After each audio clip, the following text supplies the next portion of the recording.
oltiin päiväkoti Keulassa erityisryhmässä tällaisten lasten kanssa, jossa oli 8 sosiaalista ja emotionaalista tukea tarvitsevia lapsia.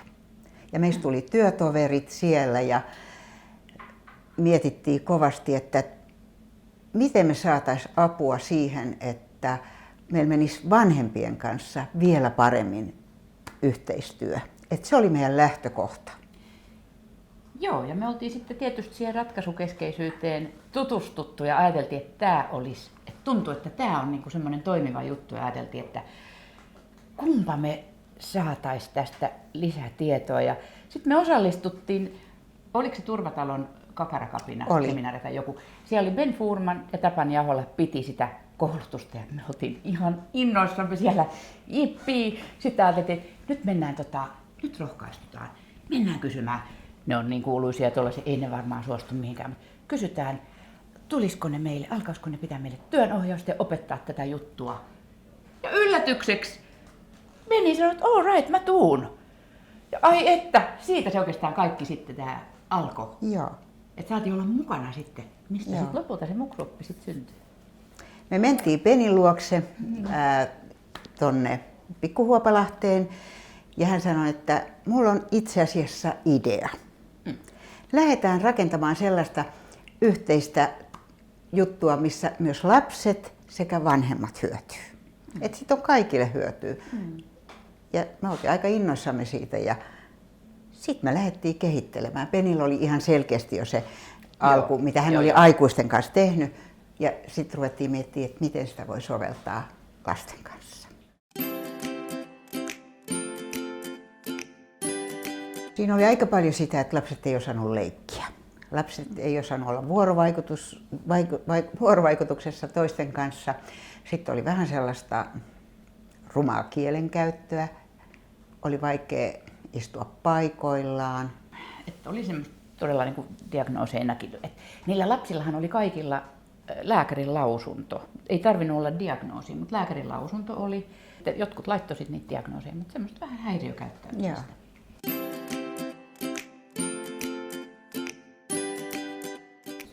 Se on varmaan niin, että jotenkin mehän oltiin haluttu aina tehdä sitä työtä hyvin ja sitten me katsottiin vähän niitä lapsen papereita ja tässä on tämä diagnoosi ja otettiin oikein se esille ja oltiin ehkä alleviivattukin kaikki vaikeudet ja ongelmat, mikä sillä lapsella on. Että käydään nyt näitä läpi, miten nämä ilmenee ja näkyy siellä kotona. Aha, tällaista, mistäköhän tämä nyt johtuu ja muuta.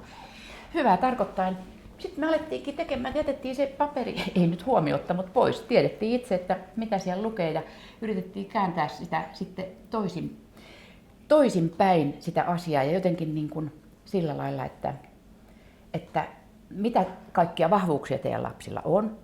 Hirveän usein se oli vaikea jollekin vanhemmalle sanoa, ai että se kesti kauan, mutta sitten me kysyttiin, että no onko jotain sellaista, mitä te ajattelette, että mitä teidän lapsen olisi hyvä oppia? Että kun hän menee tästä kouluunkin ja muuta ja on kavereita ja on ihmisten kanssa, niin mikä olisi semmoinen asia, mistä olisi hyötyä ja mikä olisi tärkeä? No olisi kyllä tärkeä. Sitten ne oppi sanomaan niitä juttuja. Ja se lähti menemään sillä tavalla, että he ei tuntenut oloa, että koska kun käydään, että katsokaa, teillä on tämmöisiä lapsella, niin kyllähän sieltä tulee vähän, että niin. Että mistäköhän se nyt johtuu? Tulee se syyllisyyden tunne tietenkin vanhemmille ihan näin.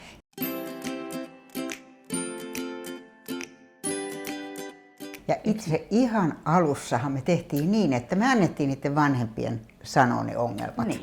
Ja kirjattiin ne ylös, jonka jälkeen sitten ruvettiin miettimään, okei, että että hän lyö. No mitä sun mielestä hänen pitäisi oppia? Että käännettiin taidoksi. Se ei ollutkaan helppoa. Mä muistan yhden keskustelun, kun me oltiin Tuijan kanssa, me oltiin ihan innoissamme siitä, että näin pitää työskennellä. Mutta sitten apua, miten tämä käännetään taidoksi?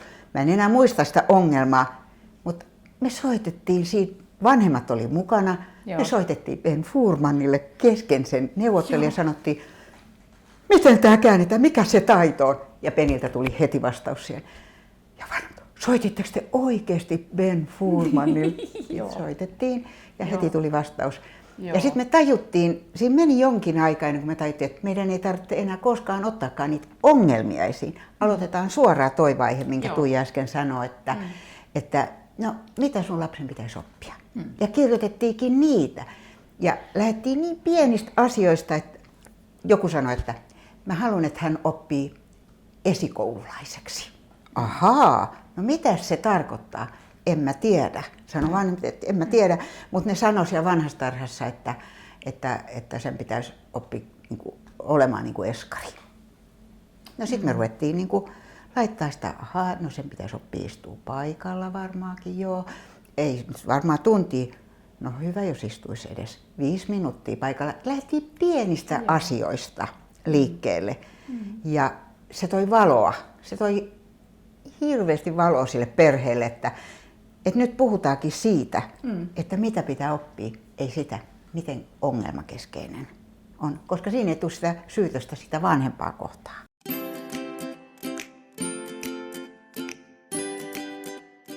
Ja vielä niin, että eikö ollut silloin se alkuvaihe, kun uudet vanhemmat tuli meille. Ne, uudet vanhemmat, eli lapset, mutta uudet vanhemmatkin tuli meille ja sitten oli se keskustelu ja sitten me otettiin lapsi mukaan sinne keskusteluun.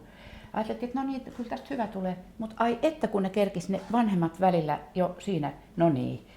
No hyvä kun se on nyt päässyt tänne, kun tää on ihan, kato, se on ihan meillä ollut ihan hirveetä koko ajan, että kun toi ei mitään tottele ja se lyö ja kaikki. Fiu, lapsi meni ja laittoi käden vanhemman suun eteen. Älä, et sä puhua, fiu, meni pöydän alle. Se oli kauheeta nähdä semmoista ja totta kai se oli ihan, että se muuttui ihan täysin, kun se semmoinen tapa puhua sit samasta asiasta eri näkökulmasta, niin se muuttui, että se lapsi oli siinä mukana ja ihan ylpeänä ja ne oli aina mukana siinä sitten, kun ne muksuopin vaiheet oli, kun piti miettiä, että no näytä nyt, leikitään, että sä osaat sen taidon. Niin, ai että kun ne lähti ihanasti mukaan ja vanhemmat oli mukana kanssa näyttelemässä, niin oli ihan hauskaa siellä aina.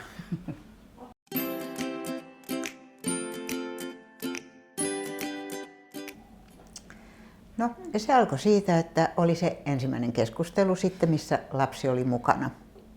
Ja sitten vanhemmilta kysyttiin, niin mikä olisi se ensimmäinen asia, minkä sä toivoisit, että sun lapsi oppisi?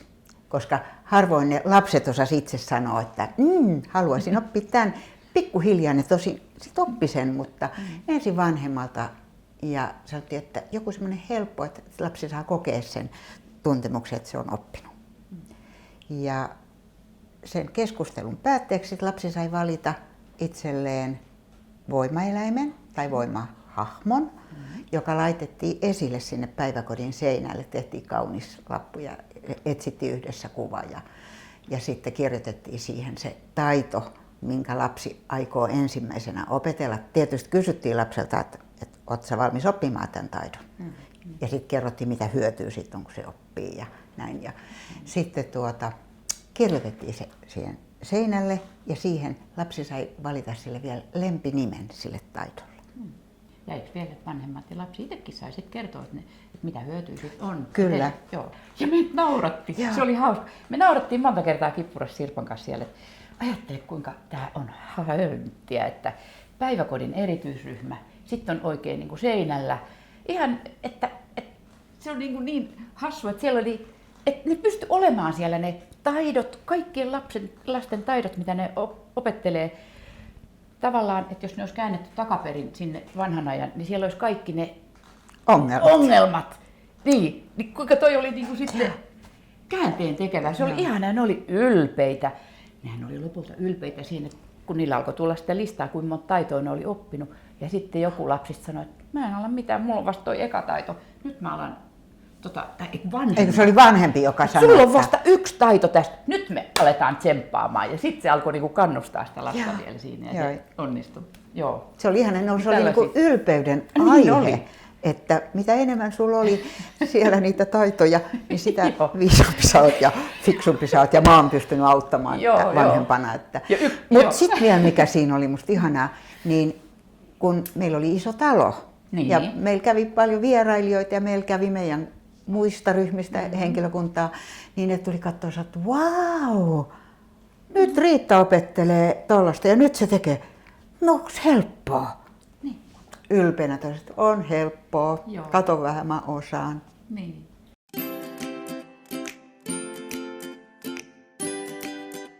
Joo. Ja me oltiin niin innoissamme. Niin mä muistan sen, kun me mentiin. Nyt Me mentiin aivan saliin. Veniluona, sitten oltu työnohjauksessa ja kaikkea. Sitten me mennään saliin ja ruvetaan kertoa kaikille, että mahtava juttu. Ben Furman ja Tappi Ahola, ne on kuulkaa meidän kanssa. Joo. Nyt teidän täytyy kaikkien alkaa ottaa. Me vähän yritettiin pakkosia, että ei se mene sillä No tavalla. oli, että me ei tollasta, mikä muksuoppi. Täytyyhän sen tietää, että mikä pulma sillä on. Ja täytyyhän niille vanhemmille sanoa suorat sanat, että tää ei nyt osaa kuule istua paikallaan. Ei mitään Ei mitään kukkaista. vaaleanpunaisten Joo. silmälasien läpi katsomista. Joo.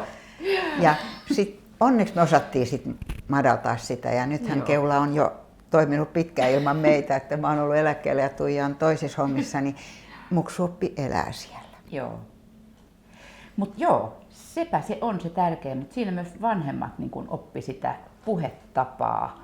Ja itse oppi myös puhumaan. Ja mikä ihaninta, niin ei ollut niin kuin mitään vaikeita asioita, niin kuin, tai mitään asioita, mitä ei nyt voinut ottaa puheeksi, koska sen oppi sitten kääntämään kivalla tavalla. Kun vanhempi tuli hakemaan lasta, niin ei tarvinnut sanoa, että taas on ollut hirveä päivä.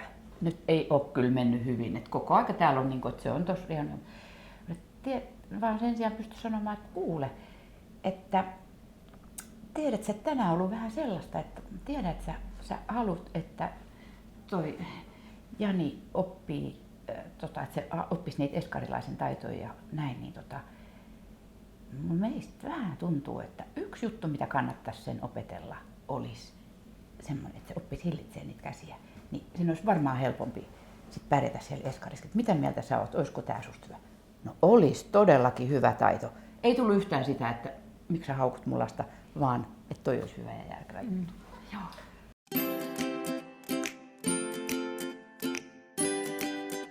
Meillä oli aluksi sellainen, että kerran viikossa lapsi sai näyttää, perjantaisin lapsi sai näyttää aamupiirissä, että mikä se taito on ja miten hän toimii. Ja kaikki oli hyvä, wow. Eli kannustivat. Joo. Ja sitten myös meillä oli se ennakointi, että nyt mua vähän jännittää. Nyt on haasteellinen tilanne, sä oot menossa eteiseen ja siellä on muut lapset, mitenköhän se sun muksuoppitaitos miten on. Niin älä huolissasi, katso. Joo. Ja sitten ne meni ihan reippaina sinne. Mutta siinä ei ollut sitä moitetta, vaan siinä oli se muistutus ja se meidän niin kuin pieni dramatiikka mukana. Pieni dramatiikka. Et meidän piti muistaa kaikkien lasten, ei meillä ollut kuin 8 lasta, niin niiden lasten taidot. Että mitä ne opetteli ja totta kai me muistettiin. Joo. Ja ne tykkäs myös siitä aamupiirijutusta. Se oli kiva semmoinen, että se oli semmoinen vähän niin kuin näytelmä, semmoinen, että nyt näytetään. Sitten se oli vähän semmoista pientä draamaa, että joku opetteli semmoista, että ei saa ottaa toiselta tavaraa heti kädestä, vaan sitten pitää, no näytä nyt miten sä osaat sen, niin sitten toiselle laitettiin se lelu siihen ja nyt näytät. Saisinko katsoa leluasi? Jokin puhuu niin kuin kirjakieltä. Toinen sanoi, ole hyvä. Se oli ihanaa. Se oli muut oli ihanaa, ihan, jee, ne taputti. Ja se mikä oli ihanaa, että oikeasti lapset kannusti toisiaan. Joo, Siinä tuli ihan selkeä sellainen, Joo. että kaikki niin kuin jännitti ja piti peukkuja, että miten sillä menee nyt.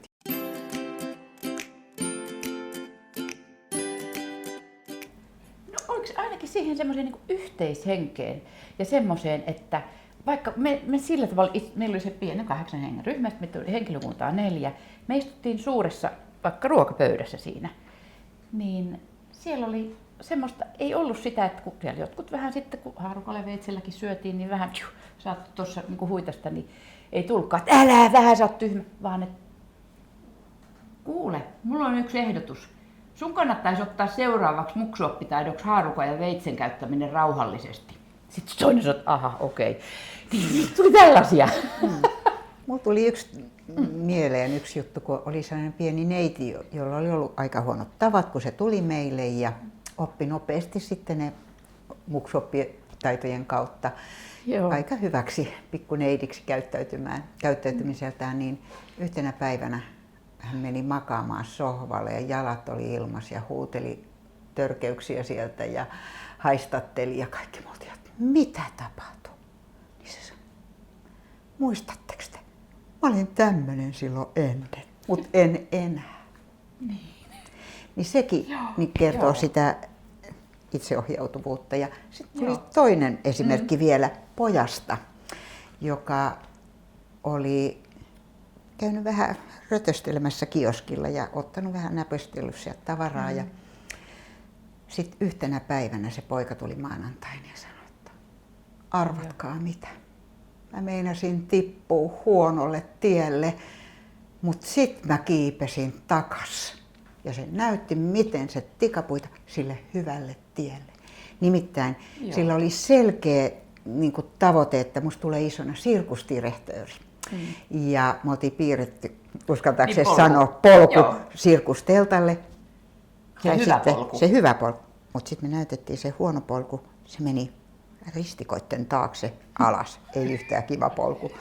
Niin se itse ajatteli, että se oli kiivennyt sille. Ja mä oon tavannut nyt sitä poikaa, hän on jo aikuinen, ja hänen äitiään, niin poika on kouluttaa sirkuksessa. Ihan niin. Ja hän kiertää kouluissa ja kerhoissa tekemässä sirkustemppuja. Ja on tullut isäksi. Niin. Joo.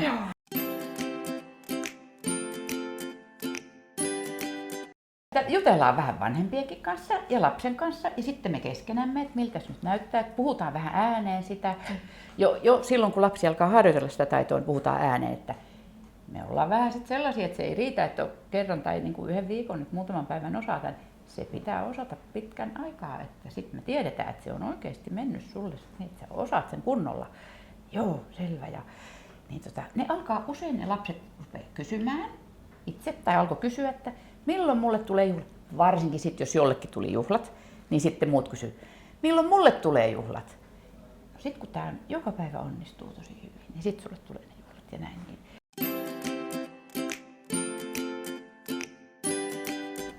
Siinä ensimmäisessä keskustelussa, missä me mentiin ne portaat lävitse ja siellä oli sitten se juhlien suunnitelma. Se ei ollut mikään suurieleinen juhla, että tuotiin hienot tarjottavat. Vanhemmat sai tuoda kotoonta ja se päätettiin siellä keskustelussa jo, että mitä se on. Ja siihen aikaan sai tuoda kotota tarjottavia, nykyään on EU-direktiivi estää teille. Alussa sai tuoda, mutta Niin. Ja keksiä sai tuoda sitten loppuvaiheessakin, mutta se oli ihan tuoda keksipaketti ja se jaettiin. Mutta se mikä siinä juhlassa oli se tärkeintä, ei ollut sitä kateellisuutta. Niin kuin meidän ryhmässä ennen muksuoppia oli se tilanne, että mä en ainakaan laula tuolle synttäreillä. Ihan toi on ihan tyhmä.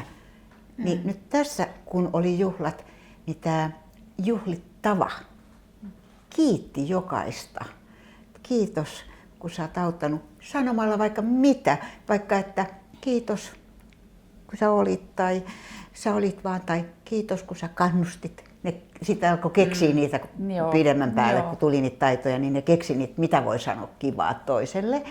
Ja sitten kun hän tarjosi sitä keksiä, se saattoi olla vaikka yksi keksi jakaa 8 osaan, että se ei ollut iso. Niin sitten kun hän vei sen, niin hän katsoi silmiä ja sanoi, kiitos. Ja sitten ne harjoitteli oikein. Toisen piti sanoa, se oli vaikeaa, kun joskus joku sanoi vahingossa ole hyvä. Niin ei, kun sanokin, siis sä sanot. Kiitos. Ole hyvä. Joo. Niin se oli niin jännää, että sitä aina odotti poikoista taas juhlat. Käytännössä se oli meillä aina silloin, niin kun, se oli silloin lounasaikaan. Eikö se ollut? Joo. Lounasaikaan ja oltiin sen yhteisen pöydän ääressä. Se oli kauhean kiva. Se oli helppo ja hyvä. Kaikilla oli ne omat paikat ja sitten ne oli siinä. Ja siinä omalta pöydältä niin kaikille sai sanoa just sen, että miten sä oot mua kannustanut. Väliin sanoin, että mä en tiedä. Ja sanoin, kyllä sä varmaan jotain tiedät. No, kun oot antanut mun leikkiä rauhassa muiden kanssa. Ja sitten oli se yksi tyttö, joka meillä oli ja jonka oli vaikea vähän katsoa silmiin muita, mutta hänkin kun oli oppinut sen oman taitonsa, niin hän oli niin ujo, tai semmoinen, ei tavallaan ujo, oli hyvin temperamenttinen ja kaikkea, mutta semmoiset vähän sosiaaliset tilanteiden vaikeus, niin hän katsoi äkkiä. On niin vaikea sanoa. On niin vaikea sanoa. Kaikille se on tällä tavalla. Ja sitten kaikki oli myötä. Niin, hän silti niin uskalsi katsoa silmiin ja kiva ja nyt tuli nämä juhlat. Sitten meillä on ollut tietysti sellaisia lapsia, jotka ei puhu. Niin sit he ovat lähteneet mukaan tekemällä näin Mm. jokaiselle. Et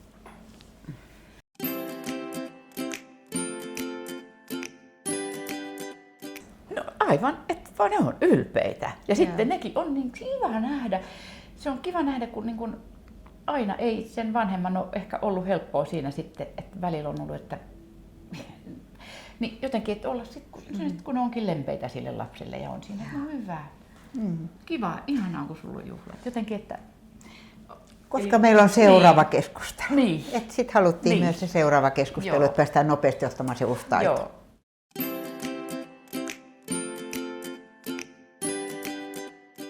Meillä oli sitten siellä juhlassa oli mukana muksuvelho Pam, joka me oltiin saatu Lyhytterapiainstituutista ja hän oli käsinukke, iso, tämän kokoinen käsinukke ja hän oli hyvin sellainen, että hän välillä puhukin lapsille sieltä. Hän istui ja sanoi aina, vau, ootpa hienosti taas tänään työskennellyt ja se sanoi mulle, se sanoi mulle. Ja hän halusi myös sanoa, että kuinka hyvin on menestynyt. Sitten meillä oli se pikari. Miten sen pikarin kanssa? No se pikari oli sitten, että no siinä oli sitten, ei se nyt ollut mitään limsaa tai mehua. Se oli meillä joskus oli mehua ja joskus oli vettä. Mutta sitten sen verran, että tämä juhlien sankari, niin hänellä oli erikoisjuhlapikari, josta hän sai juoda. Ja ai että se oli vaikea. Siinä oli ihan korkea jalka ja se oli ihan pikkusenkin, siitä mahtui paljon vähemmän sitä juotavaa kuin niille muiden laseihin, mutta se oli tärkeä ja sitä oli vaikea pitää, mutta se oli juhlallinen hetki, kun siitä sai ottaa. Ja sitten se oli Sirpa tai minä, joka puhutti aina sen velhon äänellä. Se velho istui tuolla ylhäällä hyllyllä ja ne oli niin ihan niin kuin tiedätte, millaista se on kuin käsinuken kanssa. Se ei ollut meidän kädessä. Näytä nyt, miten sä puhuit. Mitä se velho sanoi? Se onnitteli. No, mitenkäs sinä nyt olet näin hienosti? Oliko se helppo vai vaikea taito? Ja lapset katsoo sitä nukkea Ihan eikä helppo. huomaa yhtään, että tämä Ihan helppo. Joo. Se oli ihana. Se oli ihana. Joo. Ja se jatkuu siellä. Sitten ne puhuu sille velholle. Joo. Niin. Arvaa mitä? Nyt mä rupean opettelemaan seuraavaa taitoa. Kiitti, kun oot auttanut mua. Joo. Koska sitäkin piti kiittää. Niin piti.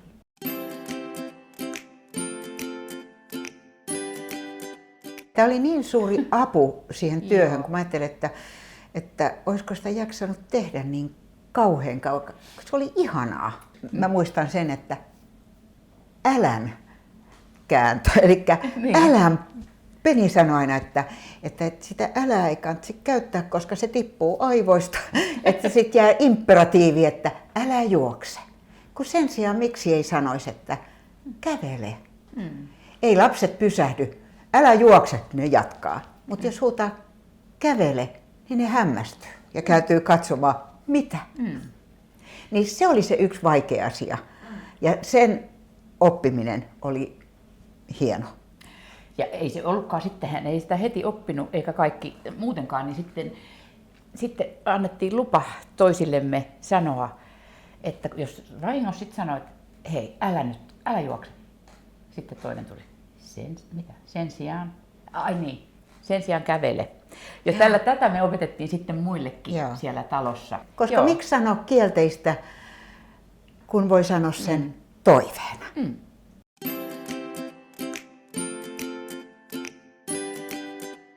Me huomattiin tällainen asia, että me ruvettiin kehumaan se, että antaa hyvää palautetta, että kylläpä Jani on ollut hienosti taas koko päivän.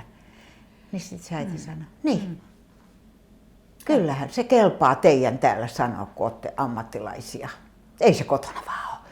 Ja silloin me tajuttiin se, että meidän täytyy antaa palautetta sille äidille, että mitä sä oot tehnyt kotona, kun Jani näin hienosti on tänään ollut täällä. Mitä? Sitten se äiti oli, että en mä ole tehnyt mitään. Sitten se, tai ehkä mä sittenkin, mä olin sen kanssa eilen vähän enemmän. No niin, se näkyy heti täällä. Tai mitä se äiti sitten sanoikin. Niin tämä oli musta yksi sellainen asia, että ei ollut riittävä se, että me kehuttiin lasta, koska siinä tuli sille äidille sellainen, että ei vaan kotona. Niin. Se kyllä jotenkin myös musta oli totta, että siellä kotona oltiin tehty toisella. Sitten kyllä ne aina keksi, että ehkä se on sitten ollut tää näin, että mä luin sille eilen ja vanhemmat ehkä teki asioita, joita ne ei ollut aikaisemmin tehnyt tai tehnyt kiireellä. Ja olisiko vielä sekin lisäksi, että tavallaan sillä niin kuin pystyttiin kannustamaan siihen laittaa sellaiset silmälasit päähän. Ei sitä, että mitä mä teen väärin, vaan kiinnittämään huomiota niihin, mitä mä teen oikein. Ja sitten ne alkoi, että sittenhän se, niin kuin lisääntyi sit se, että mä tein eilen okei, kantsisikohan mun tänä iltanakin vähän lukea sille. Ja sitten mä voin tehdä vähän muutakin, kun silloin näkyy näin hyvä vaikutus. Niin se lisäsi sitä niiden positiivista hyvää vuorovaikutusta lapsen kanssa.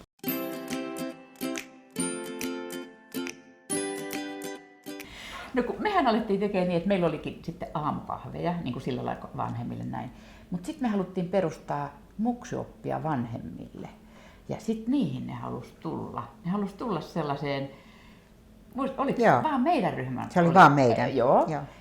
Ja ne tuli sinne ja ne alkoi, eiks niin? Ne tuli sinne ja ne esittäytyi. Mä oon Antin isä Pekka.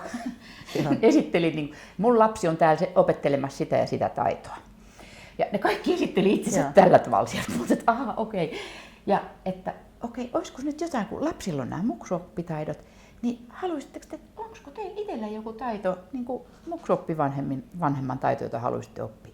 Joo, mun täytyisi kyllä oppia se, että mä opin ajoissa sanomaan, että koska pitää alkaa valmistautua iltatoimiin, niin että sitten ne menee sujuu. Ja mitä kaikkea ne kertoi kauhean. Tämä oli nyt yksi juttu, johon ne lähti tosi innolla mukaan. Mutta sittenhän sä otit vielä koko talon. Se oli kyllä kans kiva. Niin. Talosta sanottiin, että ketkä on innokkaita tulemaan tähän muksuoppivanhemmuuteen, niin sieltä tuli kaikista ryhmistä muutama vanhempi. Joo. Ne oli ihan innoissaan ja Tuija antoi vielä tehtäviä niille vanhemmille kotiin. Joo. Ja oliko se muutaman kerran? Oliko se 5 kertaa? 5 kertaa olisiko se ollut. Joo. Ja kun ajattelee sitä, että miten me lähdettiin hakemaan apua siihen hyvään yhteistyöhön vanhempien kanssa, niin tämä niin kerta kaikkiaan palveli vanhempia, meidän yhteistyötä, vanhempien kanssa, meidän keskenäistä yhteistyötä, lasten kanssa, että niin kaikki.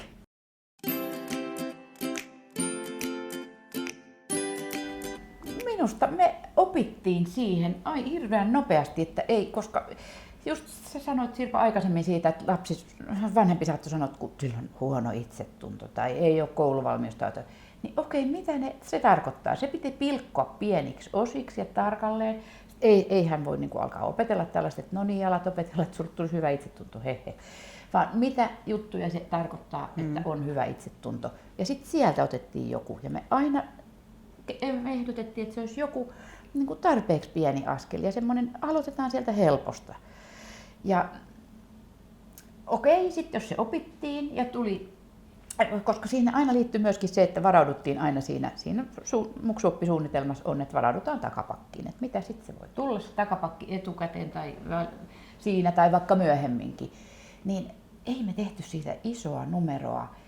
Me niin kuin vähän ei sivuutettu, mutta silleen jotenkin niin kuin lempeällä tavalla, että tiedätkö, ei se mitään. Tää on se takapakki. Tällaista voi tulla kelle vaan. Sulla on nyt takapakkivaihe ja takapakkipäivä. Että kuule, kyllä sä opit tämän. Sä oot oikeastaan jo oppinut. Sä vaan väliin nyt unohdit sen.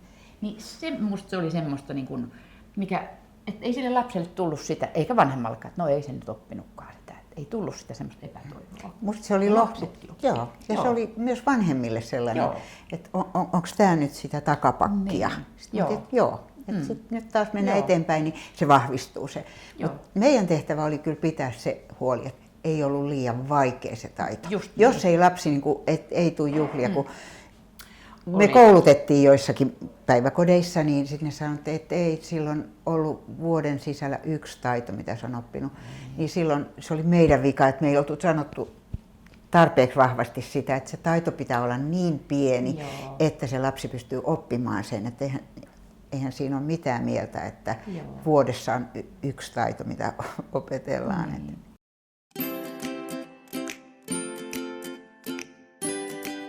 Sano mieluummin sitä, mitä sä toivot toiselta, kuin että sä rupeat kieltämään, että ei tää käy näin. Niin se on paljon kivempaa. Paljon parempi vuorovaikutus. Oikeastaan aika paljon ihmisille saa sanoa kaikkea vähän suoraankin. ilman että loukkaa, kun sen sanoo sillä lailla nätisti toiveena. Ja sitten se sama asia, minkä sä voisit sanoa aika rumasti haukkumalla, että säkin oot tommonen. Niin. Näkökulmalla on väliä. Niin.